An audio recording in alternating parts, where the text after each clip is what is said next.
Hi guys, good morning! It's our second day here in Tokyo. Nasa Ueno area pa rin tayo, no? So for today, punta tayo ng Asakusa. So from Ueno Station, 2 stations lang siya, papunta ng Asakusa. So malapit lang siya. Pero yun nga lang, sabi ko kahapon, from the hotel, kailangan nating lakarin ng mga 10 minutes papuntang Ueno Station. So yun, samahan niyo kami and see you guys later!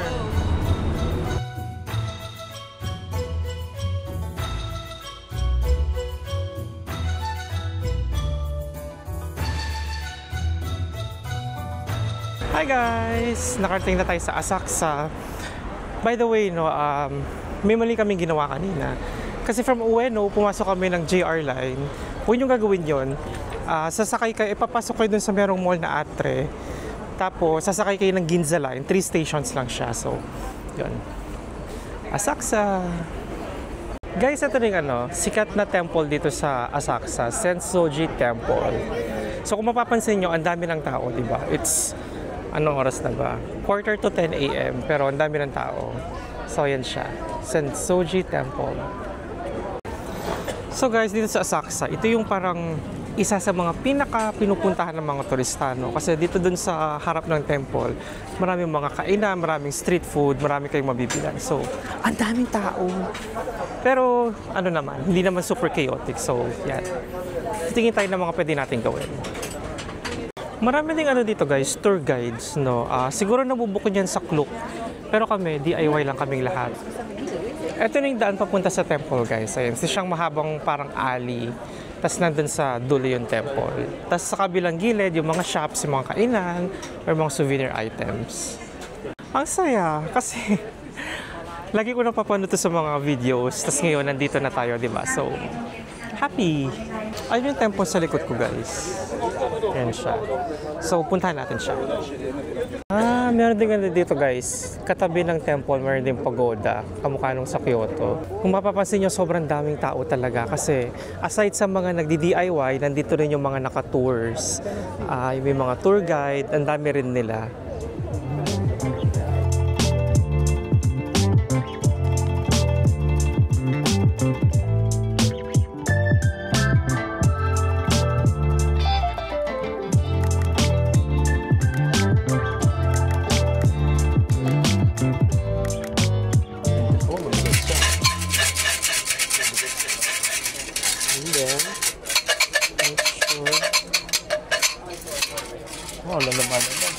Oops. Number 20. Okay. Then, kukunin natin to. Oh, it's a good fortune. Ano sabi? The moon rises in the sky and gradually getting bright. You will get household goods and your life will be prosperous. Something you've left behind will be completed in the end. Then you will be able to be successful. Your wishes will be realized. A sick person will recover. The lost article will be found. Oh, ano ba yung nawawala? I don't know. The person you are waiting for will come. Building a new house and removal are good. Making a trip is good. Have good fortune. Good fortune. My turn. Tingnan natin ang makuha natin. So, pasok mo lang yung coin. I'm gonna shake.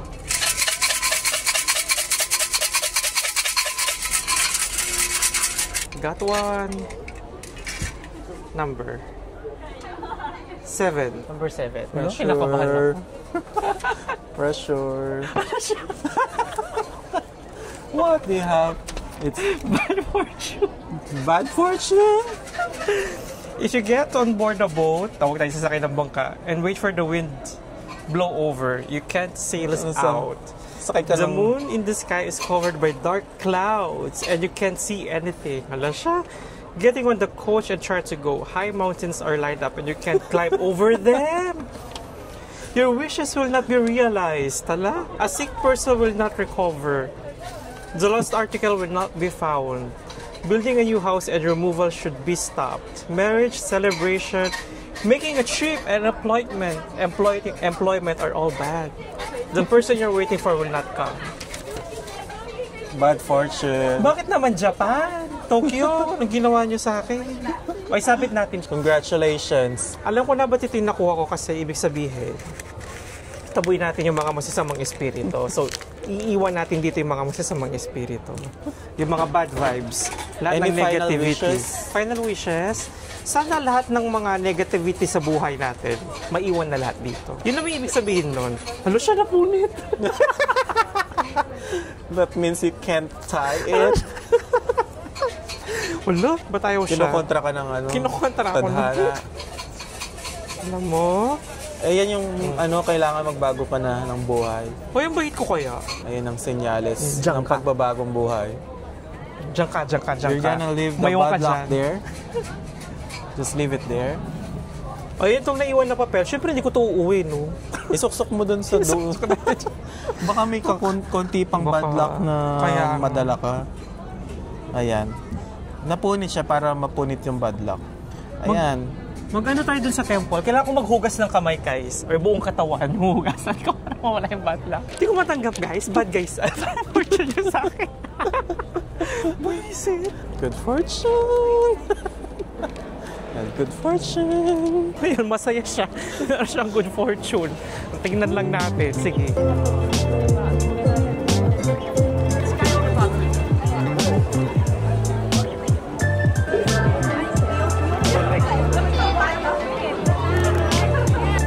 Masakit sa mata. Oh, ayan, no? Naiyak na sa bad fortune. Kasalanan mo to. Naiiyak pa rin ako dun sa incense, guys. Sa sakit sa mata. Iyakan natin yung bad fortune. Oh, masaya ka na. Ikaw na yung may good fortune. Hindi tayo naghugas ng kamay. Kailangan natin maghugas ng kamay before tayo pumasok sa temple.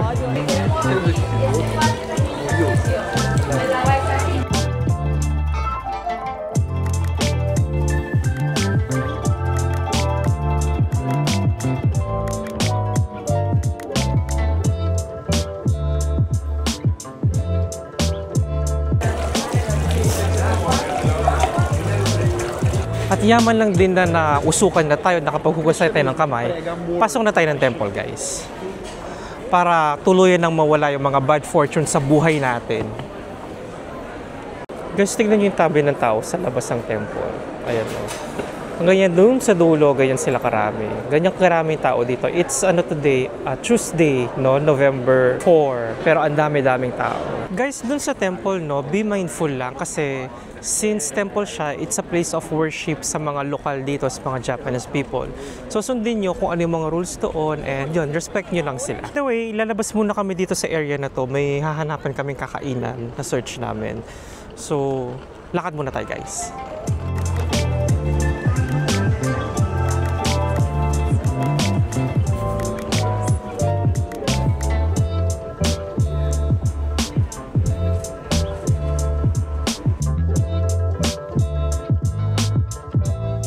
Food na kakainin natin, ito yung unagi nana. So, siya yung eel, yung parang kinain natin kinain ni Essie kahapon sa Yoshinoya. Another unagi day, yeah. another day, another unagi day. Yaman lang din na bad luck tayo, bad fortune. Kain na lang tayo.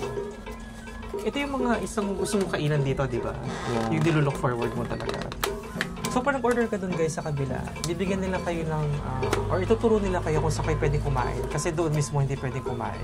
So, take out lang siya. Tapos yun, ito yung area na yun. Number 4 siya. So, yung order namin, isang regular, isang spicy. Yan siya, guys. Ang sarap. Kasi nakakasawa, no? Kahit araw-araw kinakain to.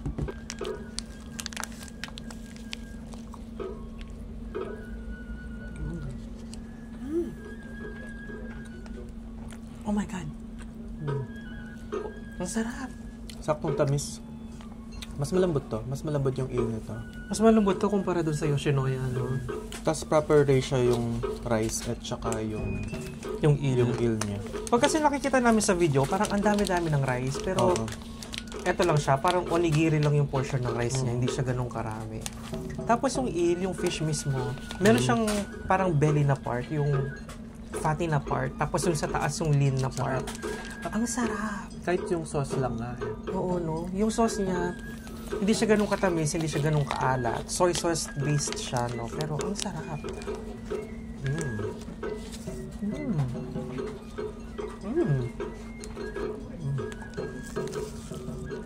Kamusta yung spicy? Oo nga, spicy siya pero hindi ko man napansin na spicy. Ayun, meron siyang wasabi sa loob. 10 out of 10. Ito kasing store na to, sikat siya. Since maaga kami pumunta ngayon, konti yung pila. Hindi ba tayo naghintay, no? Agad ka nakapag-order. Kasi yung mga napapanood namin sa YouTube, may pila talaga sila. Pero ngayon, since maaga walang pila, naswertihan tayo.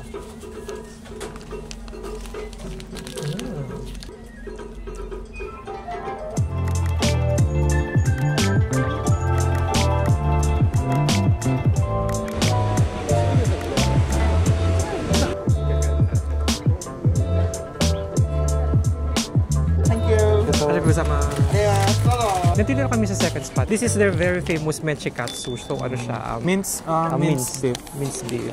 Tsaka freshly fried, ang init. Grabing init. Tapos same thing dun sa kabila. Dun ka mag-order. Tapos meron silang spot kung saan mo siya pwedeng kainin. Huwag mo siyang kakainin dun sa harap ng kung saan ka nag-order. Meron silang designated area kung saan ka kakain. Super juicy. Juicy, tapos may a little bit of sweetness. Saka onion. Look at that.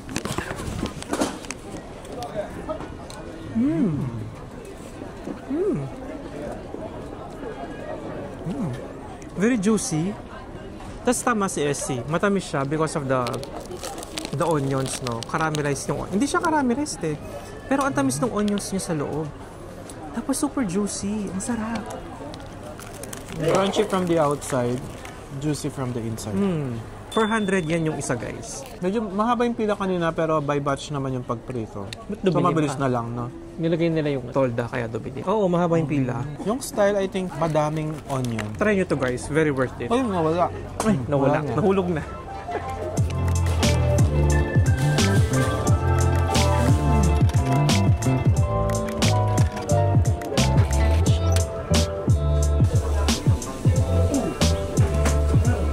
Arigato gozaimasu. Arigato gozaimasu. Kaninong mas mukha yung malaki? Ano siya kalaki? Mainit pa siya, guys, kasi freshly cooked siya, no? Yung batch na siya, nakuha natin. Szechuan pepper. Yaman lang din na hindi pa tayo nakapag-Taiwan. Chicken niya, malambot. Pero parang nagdadala sa kanya is yung breading. Nandun yung lahat ng lasa niya.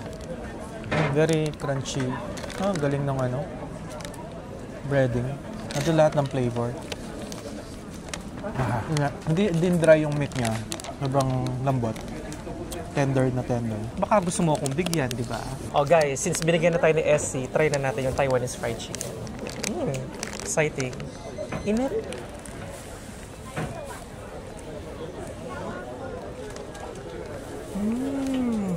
Nangingibabaw yung lasa ng 5 spice, no? Yung pagka-Chinese niya, yung 5 spice. Yung difference sa karage, pag karage kasi yung Japanese fried chicken, wala siyang 5 spice. Pero pag Chinese, yung 5 spice yung nangingibabaw na seasoning. So yun yung nalalasan. Tapos yung chicken, ayun no, very juicy siya. Breast part to, no? Ewan ko. Hindi ko lang kung breast part or thigh part. Pero mukhang breast kasi very lean. Pero super juicy. Ang laki. Tsaka mainit.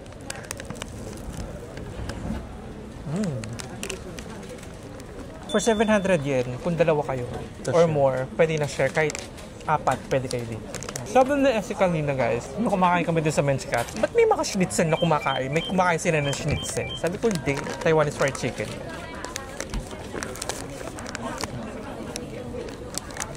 Anong gusto mo? Yan or schnitzel? Makaiba kasi sila eh. Yung schnitzel kasi natin, yung breading na ginagamit, yung very fine. Kasi ito medyo coarse. At saka yun kasi salt and pepper lang siya. Ito meron siyang 5 spice. So nagkakaroon siya ng distinct na flavor dito sa fried chicken na to. And then doon kasi sa atin, yung toppings mo, lemon, di ba? Ito, wala siyang lemon. Yung, again, yung 5 spice, yung nagbibigay talaga ng strong flavor sa kanya. That's, I think, the term. Yung nangibabaw na flavor, yung strong flavor niya, yung 5 spice. Okay. So, anong gusto mo nga? Schnitzel? Or yan? Di pwedeng both. Parehas. Alam mo, masarap to kung may kanin.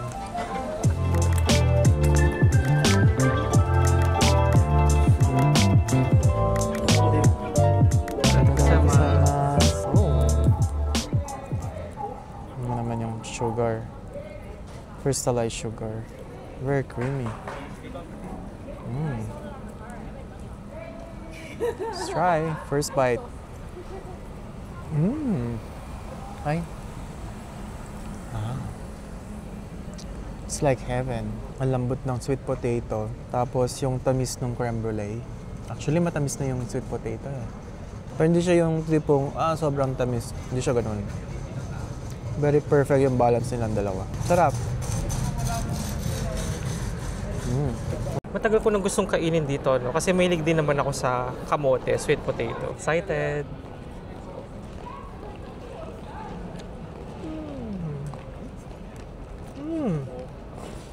Oh my God, ang sarap. Guys, 750 yen. Super worth. Ang sarap. Ang sarap. Sorry guys, kasi bias ko yung sweet potato, yung kamote. Super tamis ng mismong kamote, yung sweet potato. Doon talaga nanggagaling yung tamis, no? Tapos yung custard, hindi siya super tamis. Tapos yung creme brulee sa taas, hindi rin siya super ganun katamis, no? So, hindi siya nakakaumay kainin. Kita perfect scoop. Oh my God, ang sarap. Tsaka ayan, no, tignan mo, malaki yung kamote sa loob, oh. Di ba?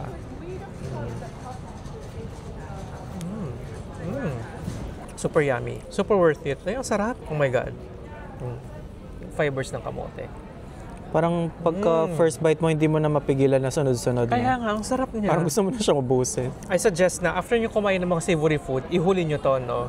Mga perfect dessert siya. So, Once you take a yummy. bite, you cannot stop. True. Pampatanggal ng bad fortune. Guys, may kukwento ako. Di ba kumain kami dun sa Taiwan fried chicken? Tapos doon kasi sa may katsu na kinainan namin, merong basurahan. Yung Taiwanese fried chicken, wala siyang basurahan. So yung paper, tinapon ko siya dun sa may katsu. Tapos yung pagdating namin dun sa may sweet potato, ang sabi nila, don't use our trash bin. We'll call the police. What if nahuli pala ako doon, di ba? Kasalanan mo yun. Nakagat ko yung yung brulee, oh.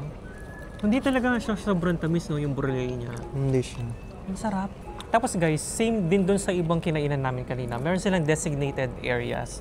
Actually, wala silang designated areas. Yung sa may sa kanila talaga yun. Ito mga public benches. Nagbigay sila ng areas na public spaces na pwede niyong kainan. Tapos doon lang siya guys, walking distance lang, 1 minute walk. Dito siya sa harap ng Uniqlo. Dito lang kami nakaupo. So baka mag-shopping tayo mamaya. Naka-open na ba? 10 o'clock sila nag-open, di ba? Ay, may tao na sa loob. Sumpa? Hiyang-hiya naman ako sa'yo, di ba? Sabi mo nung una, ayaw mo naman tikman yan. Ayaw niya yan nung una. Ako talaga yung may gusto. Tapos ngayon siya yung umuubos. Kinakain ba yung balat nito? Yeah. Kinakain yung balat. Masarap. Sarap? Kasi yung chard, nandun siya.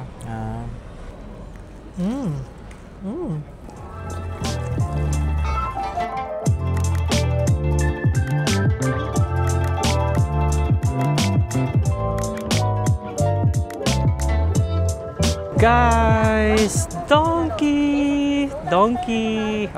Asakusa Don Quixote. Naglalakad lang kami, nakita namin siya. Actually, nakalimutan ko ng donkey. Doon siya sa may Uniqlo. Nag-exit kami dun sa kabila, tapos nandito na si Donkey. Ito si Uniqlo. Yung katabi niyang mall.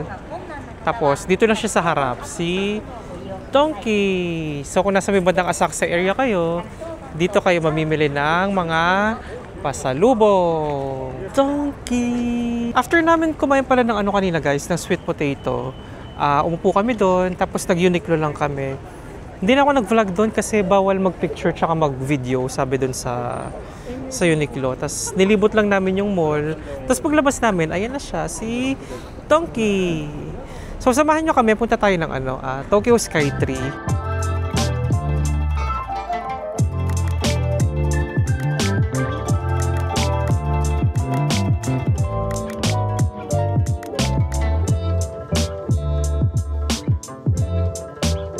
Tokyo Skytree. Nice. Malapit lang siya sa guys, sa mismong Asakusa. Google Maps yun na lang. Guys, yung papunta dun sa Skytree, merong river dun sa harap niya, tapos merong parang river walk yung tawag nila. Dun tayo tatawid pumunta sa Skytree. Guys, ito yung river dun sa harap ng Shibuya Skytree. Ayan siya. Tapos dito sa gilid niya, pwedeng maglakad papunta doon siguro sa kanya. Tingnan natin kung makakarating tayo. Yan. Ganda Tapos doon sa may kabilang side, meron lang maliit na park, pwede kayong tumambay doon. Diba? Bili kayo ng food, tapos doon yung kainin. Ganda oh. Mas konti yung tao dito guys, kasi doon sa may Sensoji Temple, kung saan tayo kanina, usually na doon yung mga tao, no? Pero dito, kung saan kami naglalakad, medyo konti yung tao. Tapos yun, mas nakaka-relax na. So guys, ito yung view doon sa may walking by the river, pumunta na Skytree. Ang ganda oh. Tapos merong park doon sa gilid, may mga upu-upuan. Tapos yan. Tapos dito maglalakad ka. Ganda. And the weather is giving din, no? Hindi super malamig, hindi rin super init. So, ganda. Dami nagpipicture dun sa ano guys, kumukuha ng photo dun sa kabilang side. Kung gusto nyo makita yung photos namin, follow nyo kami sa Instagram, dun yung makikita, no? Ang ganda ng photo spot dun sa may baba, kasi dun makikita yung Shibuya Skytree ng buo. Well, hindi buo, pero maganda yung shot. Mga 3 PM tayo magla-lunch kasi iniiwasan namin yung pila. Pag kasi mga 12 PM to 1 PM, sobrang daming pila sa mga restaurants. Iniiwasan namin yun. Natawid na namin yung ano guys, yung river na dito kami sa baba. And I suppose ito na yung daan papunta sa Skytree, no? Tatawid ka dito and then merong park dun sa harap. Tingnan natin kung dito talaga yung daan niya. Ang ganda dito guys, merong park sa harap ng Tokyo Skytree. Yung mga tao nandito rin sila. Kasi nga, very comfortable yung weather. Tapos may mga upuan din. Ayun, pwede kayo magpahinga dito, di ba? So after dun sa Bisin Asakusa, diretso kayo dito, maganda siyang spot para magpahinga.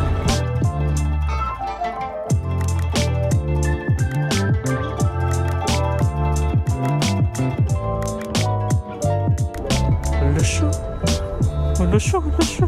Mapahinga lang kami ng konti guys. Medyo marami na rin nalakad natin. Pero so far no, ang ganda ng vibe dito sa may Asakusa area. Doon sa may Sensoji Temple, ang daming tao pero hindi siya chaotic, no? Kahit sobrang daming tao, hindi magulo yung vibe. Masaya pa rin yung vibe niya. Tapos ang daming kumakain. Tapos ang daming pwedeng bilhan ng souvenir shops, di ba? Tapos maglalakad lang kayo ng konti or na medyo marami. Dito kami sa Tokyo Skytree, no? So yeah, pwede nyo akyatin yan, pero kami, hindi na kami aakyat.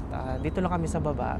Tapos, hanapin namin yung mall na kakainan namin mamaya. So, doon na lang tayo mag-lunch mamaya. So, see you!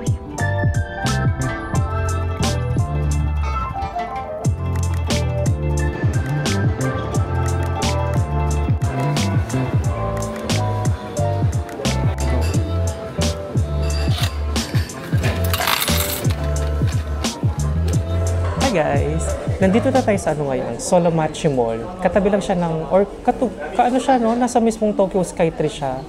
Isa siyang mall, tapos meron siyang kainan. Maraming kainan dito sa 6th floor. Ito yung gusto talaga namin kainan. Rokinsha Tokyo. Tama yung pangalan. Ano siya, Tsukemen Ramen. So, meron din dito sa Tokyo Station.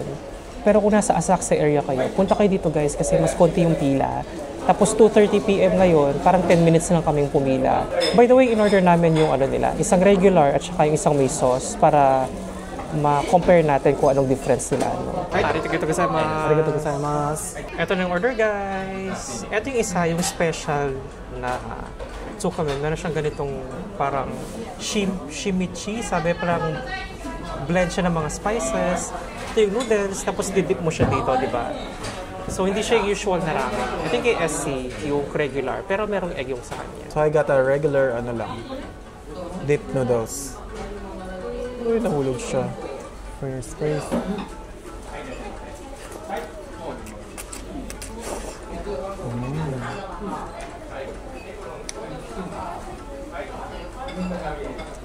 Very thick at saka rich yung flavor ng dipping. So, kailangan talaga yung yung noodles. Tapos mafe-feel mo talaga yung umami flavors. Masarap. May pa siyang pork. Oh. At yung yung noodles niya, very bouncy. Tagal ko na ito pinapangarap na kainin guys. Very bouncy yung noodles. So. Noodles, tapos didip mo siya.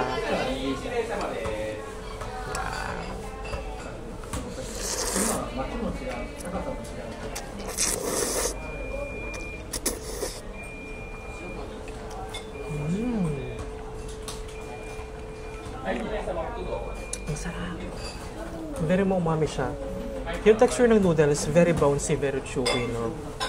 Tapos yung sauce niya, yung nga sabi ni Essie, concentrated siya. So, kailangan mo talaga yung noodles para doon. So, sarap yan. Try natin yung ano, yung spices nila. Ano ba ito?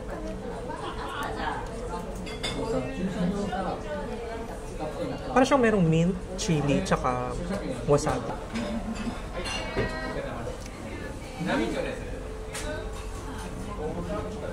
Ang sarap. Nasang gatas.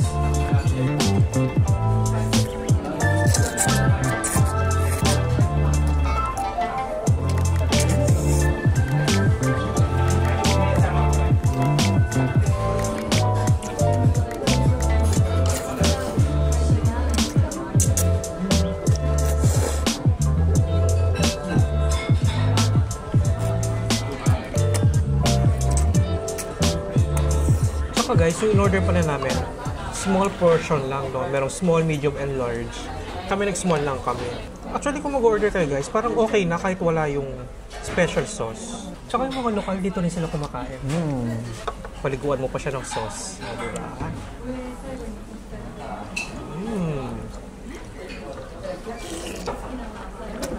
Ay!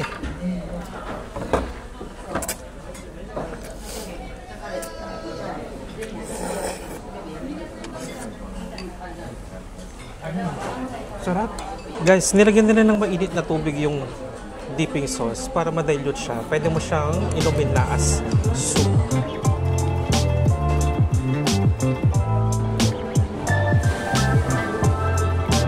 Konnichiwa. One is and one is mix. Dito tayo sa ngayon sa, ano pangalan niya? Okhope Milk Stand. Kasi yung milk nila, yung ice cream nila, Hokkaido milk siya. So, let's try. Sa akin normal lang. Yung sa'yo? With strawberry parfait. With strawberry. Yung normal na ganito, 500. Pwede rin nakako, yung KSC, 580. So, try muna natin siya. Yung normal muna. Normal. How is it? Parang siyang kremiya. Try natin. Kung familiar kayo sa kremiya, guys, ganun yung flavor niya. Hindi siya matamis, more on nasa creamier side talaga siya. Sarap. Patingin ng normal lang. Hindi siya at all matamis. Creamy lang yung lasa niya. Tapos yung texture niya, very smooth. Ang soft na Very soft. Para na siyang hindi man siya parang gelato eh, pero very soft yung ano. Tapos guys, dito sa pinuntahan namin mall, Tokyo Solomachi, pwede kayo mo shopping dito. Merong Uniqlo, merong Onitsuka Tiger, ABC Mart. Tapos meron ding Loft. Yung Loft para siyang high-end na donkey. So marami kayong items na makukuha doon. Tapos ano rin siya, tax-free. Doon sa Loft guys, may mga Korean skincare products. So, check nyo rin doon. May strawberry. Kamusta? Sarap. For me, magandang area to na, halimbawa napagod ka na sa Asakusa, di ba? Punta kayo dito guys, kasi doon sa mga food court nila, for example, dito, order ka na ng ganito, pwede ka nang umupo, pwede ka nang magpahinga. Tsaka ang dami pwedeng gawin dito. Lalo na kung pupunta ka ng Tokyo Skytree, kung aakyat ka doon sa observation deck, connected kasi siya dito eh. Pwede ka dito. Tapos merong Pokemon Center, merong Kirby Cafe, merong Sanrio, mga Hello Kitty, yung Snoopy. Punta ko kasi Snoopy mamaya. Tapos merong mga Marvel. Ganda dito. Nandito kami sa guys, sa labas ng Tokyo Solomachi, yung mall na sinasabi ko kanina. Siguro ito yung gawin yung landmark. Ayan no. Kasi ang hirap niyang puntahan eh. Nahirapan kami puntahan kahit dun sa mismong Google. Pero yan siya. Babalik na kami ng hotel. Baka hindi na kami lalabas mamaya, magpahinga na lang kami kasi tomorrow may pupuntahan tayo. So, abangan nyo sa next video. So, let's go! Bye! See you on the next video!